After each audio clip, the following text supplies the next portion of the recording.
today the idea of when do we persevere with reaching out to people and in situations, and when do we know it's time to move on.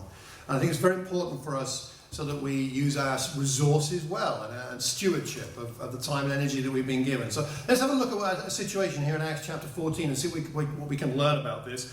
In verse 1 of chapter 14, we're at Iconium, and in this place called Iconium, Paul and Barnabas were there, and they went as usual into the Jewish synagogue.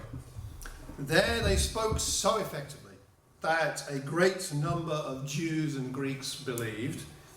But the Jews who refused to believe stirred up the other Gentiles and poisoned their minds against the brothers. So Paul and Barnabas spent considerable time there, speaking boldly for the Lord, who confirmed the message of his grace by enabling them to perform signs and wonders. The people of the city were divided. Some sided with the Jews, others with the apostles.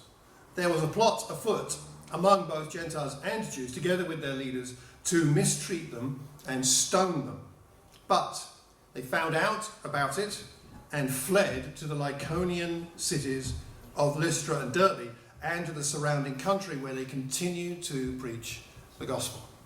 So, what do we learn from this situation? Let's go on to that next slide, please. And let me put you in the picture of where we are. So we're here in, Paul and Barnabas have been in Cyprus. They've gone up to Pisidian Antioch, and now they're in Iconium down there, and they're being pursued by people, but they're continuing to go around and preach the gospel and plant churches. Iconium is modern Konya, which is a place that has now and then did have abundant water, a genial climate, a lot of rich vegetation, great prosperity in this place. And it's mentioned several times in the New Testament, I think on the next slide there. So again, it's mentioned in 2 Timothy 3 and Acts 16 and Acts 14 later on, verse 19. They returned to Iconium later. The believers at Lystra and Iconium spoke well of. That's Timothy, who's from that area. And then he references, Paul, the difficulties he had in places like Lystra later on, when he's coming near to the end of his life when he's writing 2 Corinthians chapter 3. And so Paul and Barnabas continue. Now, one of my favourite verses in the book of Acts is verse 1. It's kind of one of those verses that's a verse I go back to a lot. It means a lot to me. And it says there that they spoke so effectively that a great number of Jews and Greeks believed. And I love that idea that it's possible to speak, well, certainly I found it in my own life, it's possible to speak ineffectively, and sometimes it's possible to speak effectively. And there's a massive difference between those two things. And Paul and Barnabas had this ability, which was perhaps a gift, but also a spiritual issue of being able to speak effectively. And so what we're going to look at today is how hopefully we can tune into some things that God shows us to be able to speak effectively in telling other people about our faith. That's the idea. So the next slide. We're looking at the results of speaking effectively in a synagogue. That's like a model of what it would have looked like where they were. And the next slide, slightly different sort of view of a different kind. But that's the kind of place where they were speaking in first century synagogues. Next slide. So, a couple of points here. Firstly, enabled by God. If we're going to be able to speak effectively, we need to be enabled by God. And that takes the pressure off you and I. What made them effective? It was God enabling them to be effective. In chapter 14, going back there, they speak effectively. Some people poison the minds. I mean, that's horrible, isn't it? When someone poisons the mind of someone you're reaching out to, you love, you're trying to help. It's a horrible situation to be in. But it's interesting that they don't leave. And you've got to think about this for a minute. Why do they stick around? They're there, they preach that it's effective, and then minds are poisoned. And when something's poisoned, it tends to remain poisoned for quite a long time. And so their minds are being poisoned, but it says they spent considerable time there. We don't know exactly how long, but the word considerable means it was more than a week or two. So they were there for a while, speaking boldly for the Lord, who confirmed the message of his grace by enabling them. That's our phrase there, enabling them. It was God who enabled them to perform signs and miracles, signs and wonders. So God enabled them to do that. God was giving them the power necessary, the strength necessary to continue to speak boldly for the Lord, despite the fact that they were surrounded by poisoned minds. God enabled them. And if we're going to be effective, if we're going to have a lot of friends here for the international service to eat all our exotic local national dishes, which last time we did this, I left here very full and with a quite a hot mouth from several of the foods that I ate. If we're going to see a lot of friends here and then they go on to find out about God, or if we're going to have some friends at Wellington Country Park the following week and see them come to have a relationship with God, we need God to enable us, right? I think it's really important that we don't just think it's all about you and I. God is the one who's enabling them to do what they do. Now, here's what I'd like to do with this lesson today. We're going to take 2 little breaks to have some discussion amongst ourselves. And this is the first one. Can we go to that next slide? So, how does God enable you and I today? That's the Greek word there, didomi, which means is the word enabled. How does God enable you? How does God enable you today to speak boldly? How does God enable you to speak effectively? How does God enable? Not just what do you need to know that you need to do or that you should do. We're not talking about that. We're talking about how does God enable you? How does he empower you? How does he strengthen you? How do you know you have God's strength and power working through you as you share your faith with your friends, your family, your neighbours, your work colleagues, your fellow students, the people around us that God brings into our lives? How do you know? What does it look like? What does it feel like when you know God is enabling you? That's our question. So what I'd like to do is give us 3 minutes to discuss with the person next to you what that means, and let's have a little bit of sharing in a couple of minutes, in 3 minutes. Okay, can we do that? Let's see. What do you think? What does it look like? What does it mean to be enabled by God? What does that mean for us? Let's have some thoughts. What do you think? Yes, Julie. We were discussing about how God enables us to be able to speak up, even where we can be quite fearful inside and think, well, how do we stop and ask this person and invite them? And we can have a quick prayer, and it's happened to me before where I felt quite fearful of inviting people. And God helps you to overcome that fear when you step out in faith and you speak up. And God helps you to do that. And also, I think God helps you to gives you the words in which to say as well. Okay. We were speaking about the Sharon and Johan this morning, not sure where to find the right scripture of how to help them, but you can pray about it and God guides you. Okay. He gives you the words in which God to guides say us, and what to yes. share. Super. Thanks very much. Okay, other thoughts? Yeah, Mark. As you probably remember, there were times when we would just go out and share our faith with every other person, you know. But these days, I don't do that. I very much, one of the things that I ask God is, what is it that's on your heart today? And I feel, you know, there's some days nothing happens. I don't approach anybody, but there are other days somebody puts in my path and I get this thought I need to speak to them. And then conversation will develop from that, and then somehow I find myself, I might be sharing my testimony or saying words and whatever, and it's not so much more like, you know, do you want to come to church? It's more like sharing my testimony and whatever, and then somehow, you know, that does come along somewhere along the line, and it's I feel the urge to speak to that person. There's an urge that comes over. Yeah. I don't know how it comes about. It just sometimes it's just completely unexpected. Good, thank you. There was another hand up somewhere. Yes. I think God also creates opportunities for us. Okay, God gives us opportunities. Yes. He creates environments, you know, and he also prompts us, like we say, there's that prompting. Sometimes I know I have been prompted to go talk to someone, and I look at the person and I'm like, I don't think this one will listen, you know, don't worry about it. At other times you get the prompting and you listen to the prompting and you talk to the person and it turns out to be positive. So God gives opportunities and promptings for us to. Okay. We get those from God. Marlon. I think the prompting, I agree with what Marianne and the lady says, is I think God enables us through the Holy Spirit. Yeah. I think the Holy Spirit ultimately equips us when we don't have to look at our capabilities. And it reminds us that God is there and it's Him and it's got nothing to do with us. And so I think God enables us through the inheritance that He blessed us with the Holy Spirit. Yeah, the counselor, the one to be with us. Jesus said, you're better off with this Holy Spirit than you are if I stuck around. Yeah, excellent. Any other thoughts? Yes. Through the Bible itself? Examples. Yes, the prophets, perhaps the apostles, different people in the Bible. Their personal example can be a great encouragement and an empowering to us. Consider their way of life, right? That kind of idea. Miko.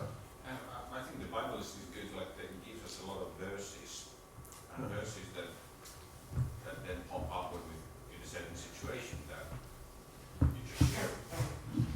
It's little things that people will actually take note. Actually, God talked about this a long time ago, and they might actually have read it or heard about it before, but it comes as part of our normal daily lives. That it's not pushing anything down that road, but when they fit that situation, they're very powerful. Super. Yeah, that's so true, isn't it? Here's a thought. Thank you for all of that, and all of that is appropriate and true. We go to that next slide. I was thinking about Acts 4 when I was thinking about this. That in Acts 14 you have the poisoning of the minds around Paul and Barnabas, and in fact then there's a plot to stone them. I was thinking back to Acts 4 in the early church, and when there's persecution of Peter and John and the early church, the church's instinct was to gather to pray. That was the instinct. And when they prayed that prayer, that famous prayer about God as creator and all the majesty and power of God, they come down to that section in verse 29 where they say to God, now Lord, consider their threats. So we understand these threats are real. I mean, they really are real, and we really are in danger here. Consider their threats. And protect us, shield us, take it away, get rid of that. Just know, enable us, enable your servants to speak your word with great boldness. Isn't it interesting the parallel between Acts 14 and this? We see the spirit of the early church this spirit is all the way through the book of Acts.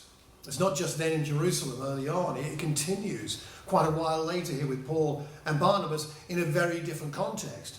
Great boldness, they speak with great boldness. And I think it's, at least in part, it must be because they understand the power of the Spirit that's with them, as somebody mentioned. The power of the Spirit is with them, because in Acts 4, what happens when they pray that prayer? What happens to the place where they're praying? Sure. It's shaken, right? Yeah. The whole place kind of shakes, and it says they went out and spoke boldly, courageously, because they knew God was empowering them. God was enabling them. I think it's one of the things that's important for us to do is to recognize when God is enabling us, when God is empowering us, and knowing what that's like. And then when we've lost it, when it's not there anymore, and we go back to God with prayer. One more slide on this section here. I suggest that there are three things that I see in this passage that also help us. So the first is that Paul and Barnabas don't take this opposition personally. They don't get all into a funk and hide in a room and, oh, woe is us, and oh dear, God doesn't like us. And they understand that opposition is just part of what happens when you're a Christian. So they don't take it personally, and neither does the early church, in fact. They also they understand this is for the Lord, because they're preaching about the Lord and for the Lord. They also understand that it's about a person, not a religion. That helps them, I think. It's for the Lord they're doing this. It's not just about a religion as such. It's not trying to convert you to a religion. I'm trying to tell you about the Lord. And that's also very important. It's about a person, not about a set of doctrines or propositions. And thirdly, it's a positive message. It's a message about God's grace. He tells them it was a message of his grace. He confirmed the message of his grace by enabling them. So it's a message of grace. It's not a message of judgment or of negativity or of superiority. It's a message of grace, God's love. And I think that's one of the things that helps us, or these things can help us with our desire to help other people, especially if we're in a negative environment, is to remember it's not about us, it's about God. To remember that it's about a person, not about a religion or about a church as such. And to remember it's about God's grace. That's the thing that God wants to get across. He loves humankind. He wants the whole of humankind to know exactly how much he loves. He loves them. So, firstly, enabled by God. Now, secondly, can we go on to that next slide there? The results of God's enablement. Let's think about the results of God's enablement here. God does enable them, as he enables them in Acts 4, and he enables us. The opposition gets more serious. They're going from poisoning to plotting. Poisoning minds is one thing. Plotting to stone you is a whole nother level, right? I mean, I don't like my people being poisoned in their minds, but I definitely don't want to be around when people are picking up stones to throw at me. And these are not pebbles. These are like really heavy things. One of those will split your skull open. That's what happened in those days. And in fact, plot spoiler, but this is what happens later on in chapter 14. I mean, when they get to Lystra, which is the next town, Paul gets stoned and they think he's dead. But we'll come on to that maybe another time. But this is really serious. The Gentiles and the Jews are now together in a somewhat unholy coalition of trying to get rid of Paul, and reminds us a bit of Pilate and Herod teaming up against Jesus back in Jerusalem. But Paul and Barnabas this time don't stick around. It's an interesting thing. Did they lack courage? I don't think so. But they move on. They hear about the plot, they found out about it, and they fled to the Iconian cities of Lystra and Derbe, about 18 miles away for Lystra. Derbe is about 55 miles away. They left. So they persevered when minds were being poisoned. They left when they heard about the plot. So my question is, that's the next slide please, Wally. My question is, how do we know when it's time to move on? We should persevere, shouldn't we? We shouldn't give up on people. But on the other hand, there were times when Jesus moved on. We see Paul and Barnabas moving on. How do we know when to move on? So maybe you have a friend, you have somebody that you reach out to, you love, you spend time with, you've prayed for, or perhaps even prayed with, perhaps you've even done some Bible studies, I don't know, but how do you know when it's time to move on? It's not always time to move on, but from time to time it is time to move on. And if we don't move on at the right time, we end up wasting perhaps God's time and energy that he's given us. So we need to have some kind of way of figuring out when to move on. Okay, so 3 more minutes. Have a chat with your neighbour and let's talk about that together in 3 minutes from now. So, what do we think? How do we know when God is telling us it's time to move on? What do you think? What do we think? Now, I want someone from this side because all the answers came from that side last time. So, let's hear some voices over here. Yes, Pip. I think sometimes the adverse of when you feel like things are opportunities are opening up, you feel like perhaps doors are kind of closing, and I think we were talking sometimes. I've had people who've been very into church and have studied the Bible and then not followed that through, and I feel sometimes that there comes a point where you go, okay, you'll be in my prayers, and your number will still be in my phone, and I will call you and I'll let you know of things. But at this time, you're not open, and an element of perhaps they're not respectful to the message at that time, and then Okay, not showing respect to the message. You're enabling that to go on.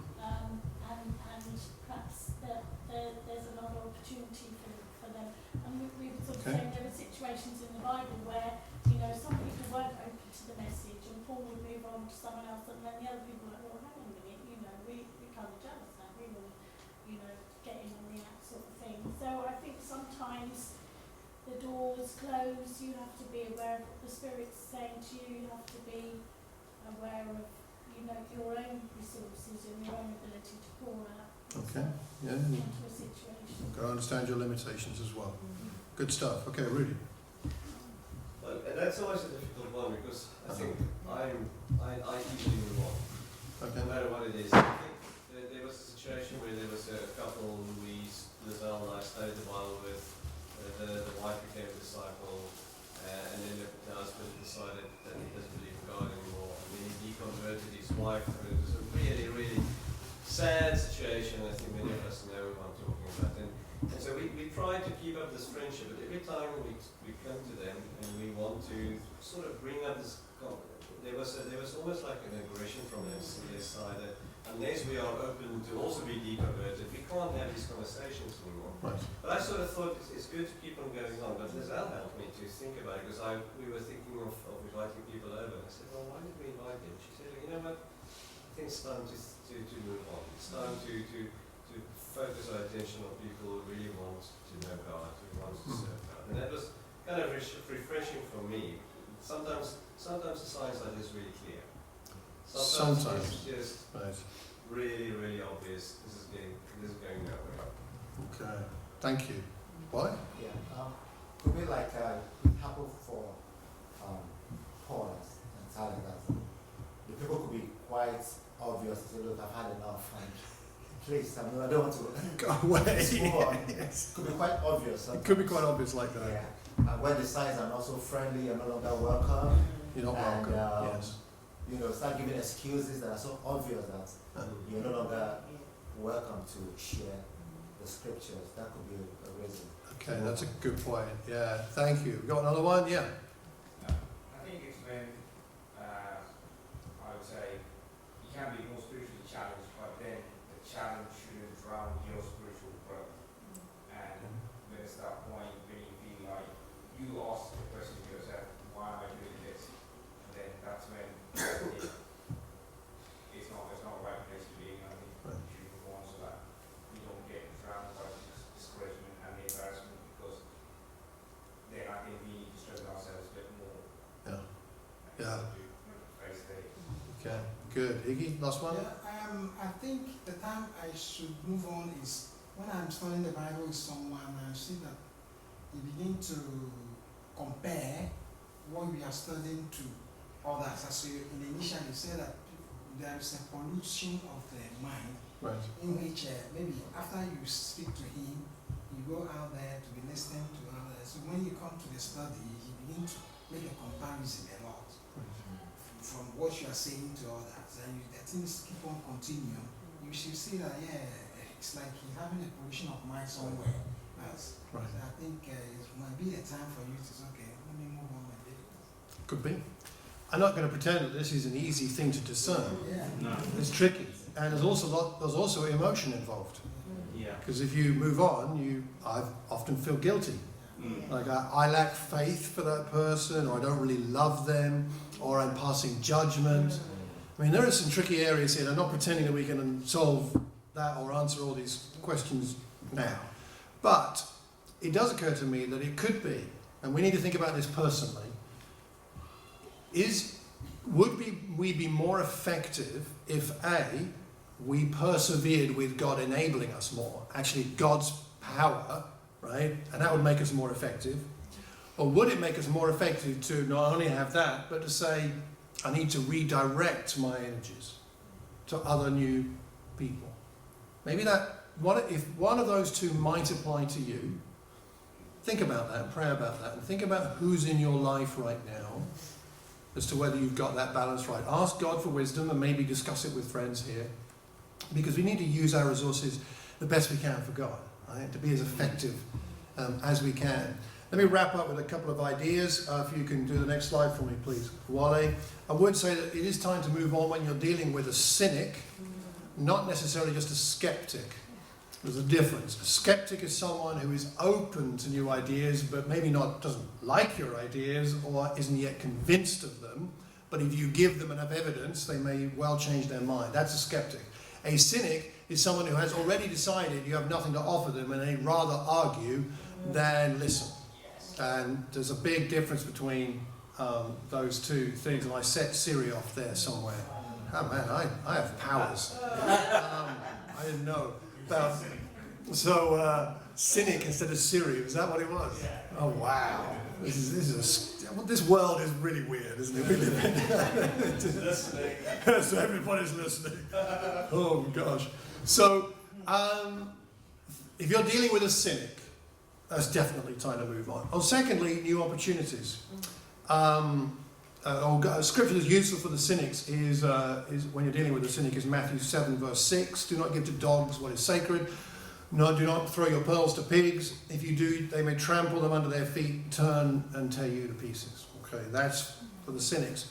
Mark 1:38, Jesus replied, let us go somewhere else to the nearby villages so I can preach there also. That is why I have come. Jesus had plenty to do in that village, but he said, no, I've got to move on to the next one. There are times just to move on. And God hopefully will make that clear to us. Right, last main slide. Here is a slide of Berkshire. All right, the districts of Berkshire. In Berkshire, we've got 1 million people. There's 1 million people in this county. That's a lot of people, right? 100 parishes, 15 towns, designated towns, 20 settlements of 5,000 population or more, and 188 other settlements. We haven't reached a fraction of that, right? God's got work for us to do. How sad it would be if it was just that we weren't allowing God to enable us, or we were spending our efforts in the wrong place to not reach some of these people who are open to the gospel. But how exciting if God enables us, and if we keep moving on to find the people who really love or want to know and love God. There are plenty out there, right? Amen. Included in the 1 million people are apparently 6,000 people with South African passports. So most of them are in this church. But there may be 1 or 2 more still to reach. I don't know. 6,000 in Berkshire. I looked it up. But more than that, there's 1 million people. So all I'm saying is today is as we look at this example, we see Paul and Barnabas persevering despite the poisoning because they were enabled by God. And then we see them moving on because of the plot, which meant they were no longer going to be able to be effective. They weren't going to be effective anymore in this area. Therefore, they needed to move on. They knew it, and they did move on. So I hope that's helpful. Should we stay or should we go? Pray about it for yourself and the people you're reaching out to. Amen and thank you.